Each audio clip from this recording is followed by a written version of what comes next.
മലപ്പുറം തിരൂരിൽ അമ്മയുടെ ഒക്കത്തിരുന്ന കുഞ്ഞിന്റെ മാല വിദഗ്ധമായി പൊട്ടിച്ചെടുത്ത് 2 യുവതികൾ. ബസ്സിൽ കയറാനുള്ള തിരക്കിൽ ഷാൾ കൊണ്ട് മറ്റുള്ളവരുടെ കാഴ്ച മറച്ചായിരുന്നു മോഷണം. പക്ഷെ മുകളിൽ ഒരാളെല്ലാം കാണുന്നുണ്ടെന്ന് മോഷ്ടാക്കൾ ഓർത്തില്ല. തിരൂർ ബസ് സ്റ്റാൻഡിൽ ചൊവ്വാഴ്ച പകൽ നടന്ന മോഷണക്കേസിൽ നിർണായകമായത് CCTV ദൃശ്യങ്ങളാണ്.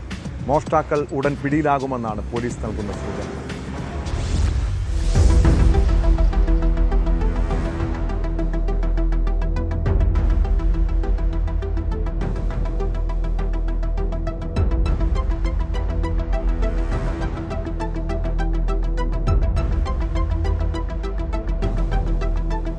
ചൊവ്വാഴ്ച രാവിലെ 11 മണിയോടെ തിരൂർ ബസ് സ്റ്റാൻഡിൽ വൈരങ്കോട് ഭാഗത്തേക്കുള്ള ബസ്സിൽ കയറുന്നതിനിടയിലാണ് കുഞ്ഞിന്റെ മാല മോഷ്ടിക്കപ്പെട്ടത്.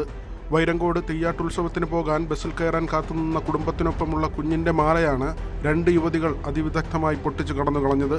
ചുരിദാറും തട്ടവും ധരിച്ചെത്തിയ യുവതികളാണ് മോഷണം നടത്തിയത്. തിരക്കിനിടയിൽ ചെന്നുനിന്ന് അതിവിദഗ്ധമായാണ് മാല പൊട്ടിച്ചത്.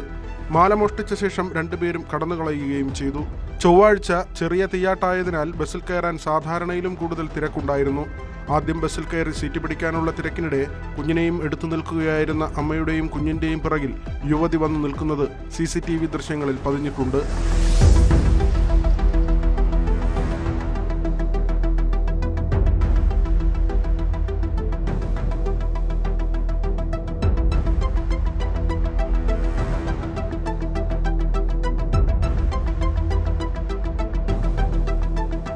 കുഞ്ഞിന്റെ പുറകിലെത്തിയ യുവതികളിൽ ഒരാൾ കൈമുട്ട് അല്പം ഉയർത്തി മടക്കി വെച്ച് ഷാൾ കൊണ്ട് കുഞ്ഞിന്റെ കഴുത്തുഭാഗം മറച്ചു. പിന്നെ പതിയെ ഇടം കൈകൊണ്ട് ആരുമറിയാതെ മാല പൊട്ടിച്ചെടുക്കുകയായിരുന്നു. പക്ഷേ മുകളിൽ CCTV എല്ലാം കാണുന്നുണ്ടായിരുന്നുവെന്ന് മോഷ്ടാക്കൾ ഓർത്തില്ല. ബസ്സിലെ CCTV ക്യാമറയിൽ മോഷണരംഗം കൃത്യമായി പതിഞ്ഞിട്ടുണ്ട്. മോഷ്ടാക്കളുടെ മുഖവും വ്യക്തമായി കാണാം. വൈകാതെ മോഷ്ടാക്കൾ പിടിയിലാകുമെന്ന് പോലീസ് അറിയിച്ചു.